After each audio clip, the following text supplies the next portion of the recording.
Ассаляму алейкум, дуслар. Сегодня у нас наконец-то блюдо из муки, а оно требует, я бы даже сказал, особого ритуального подхода. Руки наши, как и помыслы, должны быть чистые. А что за блюдо, узнаем на кухне. Поехали! Ну что ж, дуслар, самый главный ритуал для работы с мукой мы проделали. Руки мы помыли. И сегодня мы специально для вас готовим кашык-аш. Или юфахаш, или татараш. Мне его, например, приятно называть хашикаш, потому что я тат, мои предки прямиком из Бахчисарая, и мы сегодня тоже находимся в этом замечательном городе. Итак, давайте сейчас пробежимся быстро по ингредиентам, которые нам понадобятся для сегодняшнего блюда. Кашикаш, конечно, естественно, мука, вода, соль, перец, яйцо, лук и, конечно же, у нас там мясо в холодильнике. Мы из него будем делать кайма. Дослар, что нужно сразу же сказать по этому блюду? И вообще, в общем, по нашей крымско-татарской культуре. Мы сегодня сейчас находимся в помещении, потому что крымские татары с мукой работают только в помещении. Если его, допустим, муку нашу замечательную развеет ветер, это считается у нас грехом. Поэтому будем соблюдать все традиции, будем делать все красиво, как надо. Итак, давайте начнем. С чего мы начнем? Естественно, мы начнем с замешивания теста. Вот у нас мука, около 1 килограмма. Мы ее просыпаем в емкость, в которой мы будем замешивать тесто. Весь килограмм я использовать не буду. Я сегодня замешаю около половины. Муку мы высыпали и делаем в нем небольшой, как вулканчик, что ли. Сюда мы добавим яйцо и воду. Почему мы делаем именно так? Потому что мне так удобнее. Потому что мне так легче контролировать процесс того, как мука превращается в тесто. Сделали наш небольшой вулканчик и разбиваем туда 1 яйцо.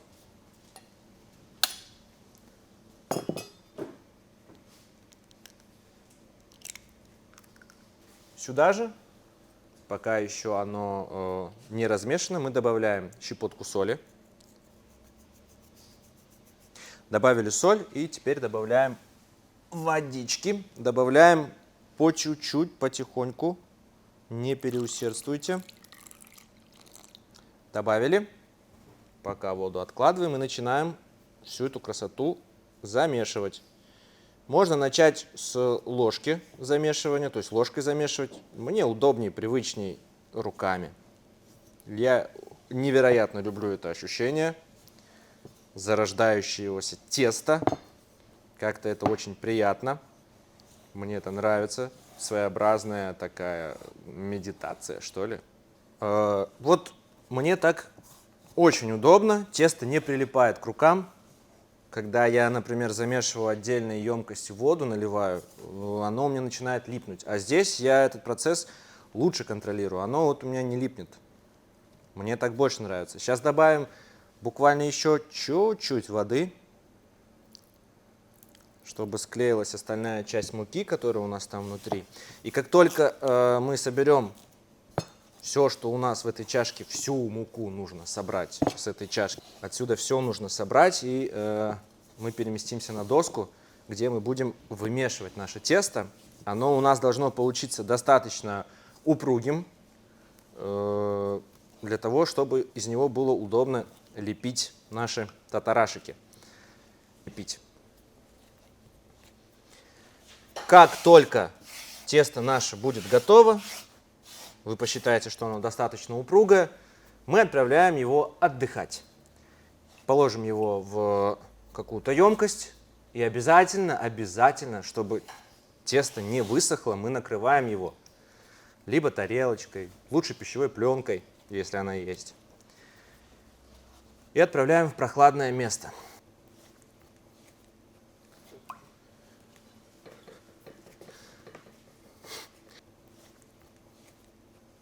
Мы закончили наше тесто вымешивать, мы его отправляем отдыхать, накрываем тарелочкой.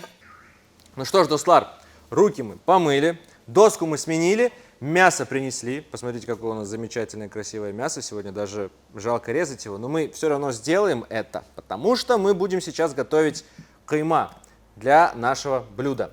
Готовить мы это будем, как всегда, двумя ножами, как говорится, темель. И что тут добавить? Хайма есть хайма. Лук, мясо, соль, перец и специи, которые вам нравятся. Единственное, что я могу добавить относительно этого, то, что Менум Битам добавляла в фарш слегка холодной воды. Она прям отправляла его в морозилку, чтобы вода была ледяная, для того, чтобы фарш получился более сочный. Вот так вот. Это единственный секрет, который я знаю относительно хайма. Других лайфхаков на данный момент у меня для вас нет. Поэтому увидимся после того, как мы нарежем и приготовим замечательный хайма для нашего блюда.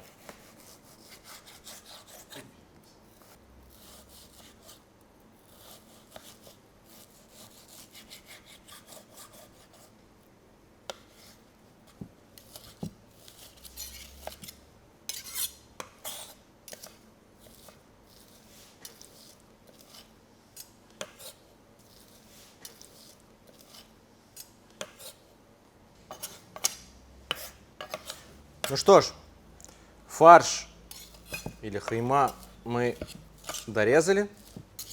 Финальный штрих. И еще немножко помельчим его.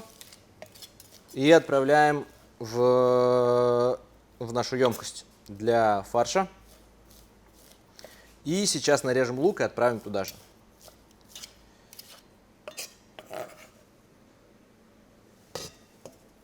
Так. Но для начала протрем нашу доску. Доска чистая у нас. Отлично. Переходим к луку. Его также режем достаточно мелко. Прям максимально мелко.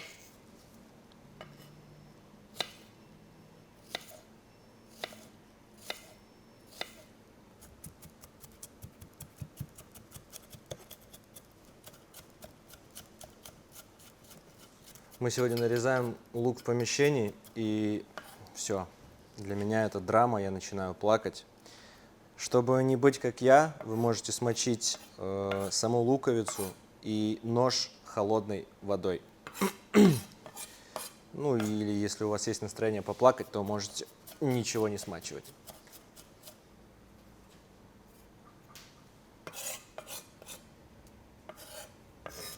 Лук для фарша мы порезали, порубили, а теперь в отдельную посуду мы порежем лук для жарки, потому что достлар, хаши-хаш подается с жареным луком.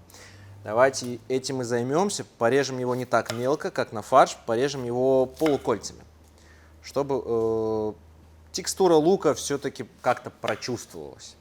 И все-таки, чтобы он каким-то своим видом украшал блюдо.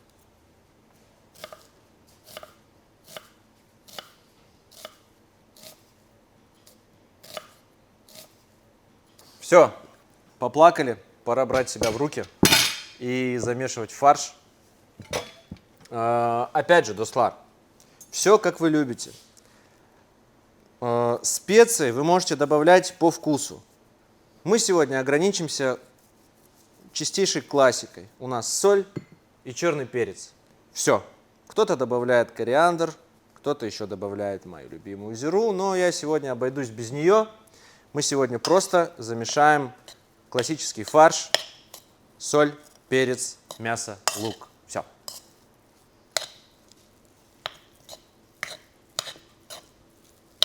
Все, фарш у нас готов. Его также отправляем пока отдыхать в холодильник. И возвращаемся за наш стол уже с тестом. Будем раскатывать яим. Стол наш уже приобрел несколько иной вид. Сейчас мы принесли тесто. Перед тем, как добавить его на доску, обильно посыпем доску мукой. Вот так, распределим его. И па-бам! Тесто наше отправляется на доску. Достлар, я вам признаюсь честно, работа с тестом требует постоянной практики для того, чтобы все это выглядело эстетично и красиво. Я дома, конечно же, тренировался, но по-настоящему мастерского эффекта добиться сложно. Я заранее, наверное, попрошу прощения у мастериц, которые могут видеть, смотреть наши видео, за мой яим, но я постараюсь сделать все, что от меня зависит. Давайте начнем. Итак, вот наш кусок теста. Еще немножечко муки, но опять же не переусердствуйте с мукой, чтобы тесто у нас потом слипалось. Начинаем раскатку. Берем наш оклав и начинаем его давить от центра к краям. Прям усиленным движением снизу подавили, слегка перевернули его и начинаем снова от центра к бокам. Идем. Неплохо. Повернули еще немножечко. И от центра к бокам. Можно одним уверенным движением это сделать, например, вот так. Не очень уверенное движение получилось. Либо, как делала моя битайка, она вот какими-то вот такими докатками проходила. Делайте так, как вам удобно, так, как у вас получается. У меня пока получается, ну, не совсем себе круг, но пока что все достаточно неплохо идет.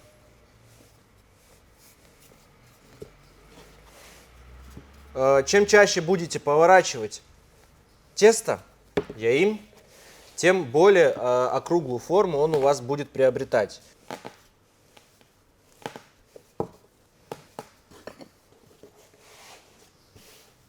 Пока что идет все достаточно неплохо. Круг не идеальный, но мне достаточно нравится пока что. Может быть, не так тонко, как хотелось бы, но ничего, времени у нас много. Сейчас мы его доведем до нужного нам состояния.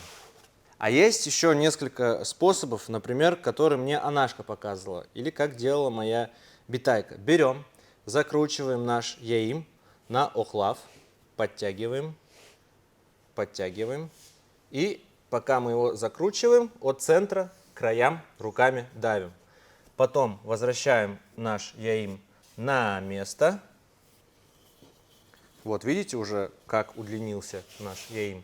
Это достаточно неплохой, такой действенный способ. Но перед тем, как его делать, посыпьте мукой наш яим, чтобы он не прилип к охлаву. Итак, давайте еще раз. Закручиваем наш яим на охлав. Вот так. И каждый раз, когда мы прокатываем, от центра к бокам идем руками. Вот так. Вот так. Хорошо. Возвращаем яим на место. И вот мы видим уже, как он опять удлинился. Вот такой замечательный способ. Еще несколько раз. И я думаю, наш яим будет готов к тому, чтобы мы его порезали. Все, Дуслар. Теперь мы яим наш закручиваем на охлав опять. Но это опять же я рассказываю, как я привык делать, как меня научили. Закручиваем на охлав, а потом я вам покажу, что будет потом. И теперь вот таким вот образом открутили, завернули, открутили и завернули. Делаем как бы слоеный пирог, что ли. Вот таким вот образом у нас должна получиться полоска. Вот такой вот ширины. И сейчас мы ее разрежем на квадратики. Квадратики должны быть примерно размером со спичечный коробок. Примерно вот такого размера. Покажу на камеру. Вот примерно вот такого размера. Можно даже поменьше. Если вы мастерица или мастер достаточно высокого уровня, конечно, делайте поменьше. Я буду немножечко перестраховываться, делать квадратики чуть-чуть побольше. Ленты, которые у нас получились, мы раскладываем друг на друга. Сначала мы их разворачиваем, выкладываем друг на друга и нарезаем на квадратики. Если видите, что где-то тесто уже начало слипаться, слегка присыпьте его мукой. Мука в помощь. Раскладываем наши ленты.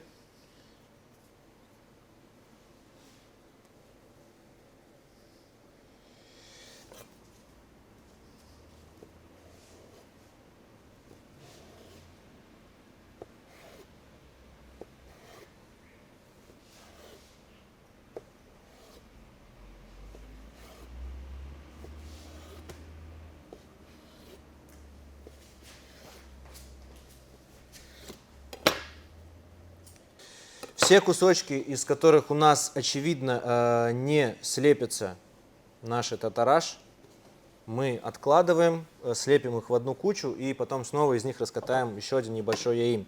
Теперь, когда у нас наши квадратики готовы, возвращаем фарш и быстро-быстро лепим, пока тесто наше не высохло. Так, сначала фарш. И по периметру, так сказать, мы его залепливаем, и кончики, которые получились ближайшие друг к другу, мы слепляем. Получилось у меня достаточно крупно. Вот такой вот татарашек. Теперь тоже важный момент. Доску, на которую мы будем выкладывать, готовы. Также мы слегка посыпем мукой. Покажу еще один способ. Берем наш квадратик, берем фарш, выкладываем. И уголки, диагональные друг от друга, мы также слепляем. У нас получается треугольничек. Как по мне, это самый крымско-татарский вариант. Чаще всего я видел именно такой способ. Слепляем, опять же, по периметру. И противоположные концы треугольника также сводим между собой. И получается у нас вот такого плана татарашек. Мне нравится больше вот такой вариант. Покажу вам еще один для наглядности. Сейчас покажу, как это выглядит. У нас такой способ называется бохчачик. То есть узелок. Слепляем между собой противоположные концы нашего татарашика, чтобы получился такой себе своеобразный бохча. Немножко много теста у меня получились, великоватые квадратики, но это не страшно. Главное, чтобы было вкусно. Вот так вот это выглядит. Вот такой вот небольшой, как конвертик у нас получился. Дослар, нужно ускоряться. Тесто начинает сохнуть, пока я вам показываю, рассказываю. Более того, у меня получаются они довольно крупные. Сейчас я постараюсь сделать, чтобы они у меня были поменьше. Потому что у нас в старину проверяли вообще-то профессиональность хозяйки таким образом. Выкладывали на ложку хашихаш, юфахаш, и в самых легендарных случаях у нас получалось на ложке до 12 юфахашей. Представляете, какое мастерство, каким нужно было обладать мастерством, чтобы сделать такие маленькие татарашики. У меня, признаться честно, пока такие маленькие не получаются. Посмотрим в конце, сколько у меня поместится на ложке. Я ставлю, ну давайте на 6. 12 это легендарное число, а я возьму усредненное. Посмотрим в конце выпуска, сколько у меня поместится на ложке. Я возьму очень большую ложку.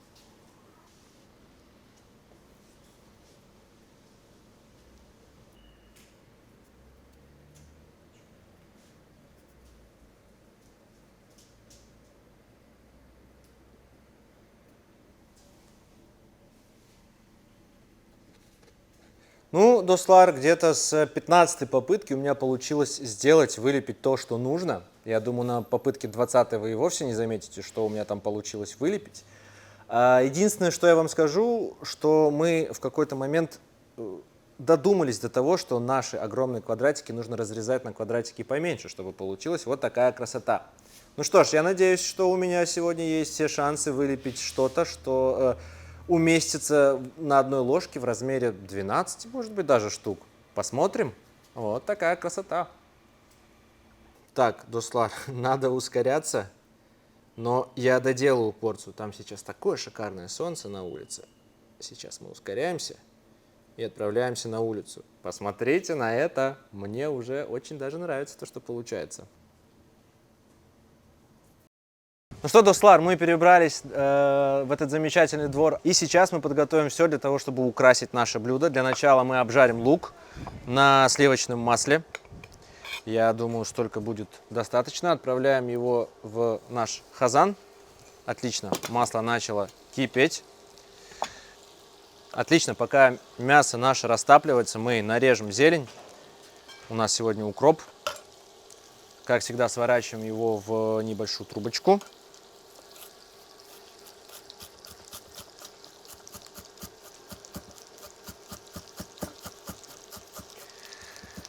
Так, хазан у нас слегка поплыл. Отправляем лук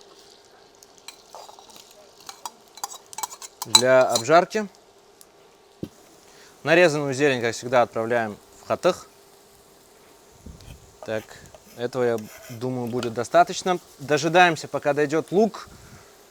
И приступаем непосредственно к варке нашего татараша. Как только лук у нас прижарится, мы его извлечем в посуду.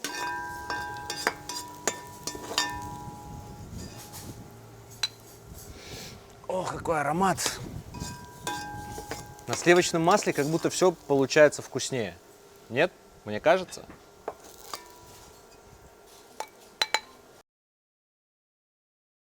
Ну что ж, казанок наш мы помыли. Ставим его на кипячение. Добавляем туда воды. Много воды не нужно. Подсаливаем ее, конечно же. Щепотки 2, я думаю, будет достаточно. Даже одной... Нет, ладно. Подсаливаем воду. Отлично. Теперь ждем, пока она закипит. И вот когда она закипит, отправляем туда наши хаши-хашики. Ну что ж, вода у нас закипела. Отправляем наш хаши-хаш наконец-то в воду. Посмотрим, что у нас получилось, сколько у нас на ложке поместится. Так.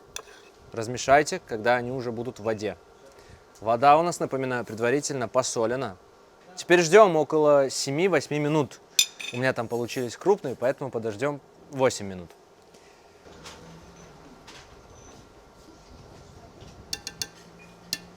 А знатоки крымско-татарского языка уже наверняка догадались, что название этого блюда в классическом варианте хаши-хаш происходит как раз-таки от той самой легенды, что у хорошей хозяйки на одной ложке должно поместиться около 12 штук. От этого и название хаши-хаш. Я вижу, что наше блюдо уже готово.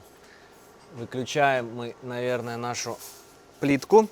И наконец-то будем доставать, и наконец-то будем пробовать наш хаши-хаш. Так, накладываем сначала непосредственно блюдо. Давайте попробуем с мелкими.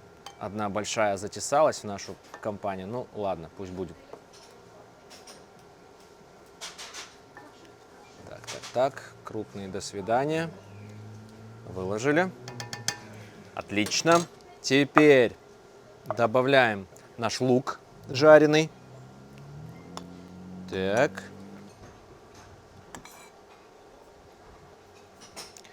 Так, лук добавили. Хатах с зеленью обязательно. Куда без этого. Добавляем. Хатах обязательно. Ого, какой аромат от хатаха с зеленью идет. Отлично. Добавим немножко черного перца. Я так люблю. И буквально чуть-чуть воды от нашего бульона.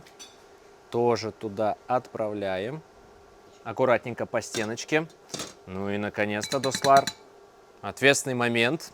Так выглядит наше блюдо. Давайте эту красоту наконец-таки попробуем.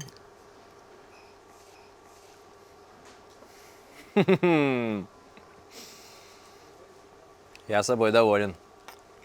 Даже очень доволен. Они реально получились мелкие и очень вкусные. Ну и теперь ответственный момент. Наберем в ложку побольше. Вообще маленькая ложка у меня. Нельзя ложку побольше. Так. Ну ладно, это уже с горкой. Давайте будем считать. 1, 2, 3, 4, 5, 6, 7, 8, 9. Не 12, но и не 6, про которые я думал. 9 штук. Неплохой результат. Не, конечно, не супер хозяйка, но и не стыдно. А самое главное, что это вкусно. Результат сегодня мне понравился, и даже можно сказать, что превзошел мои ожидания личные. С вами, как всегда, была ваша любимая кулинарная передача «Хрым-татар Емеклері». Меня зовут Алим Аблаев. Готовьте наши крымско-татарские блюда, делайте это с удовольствием. Корушкенте!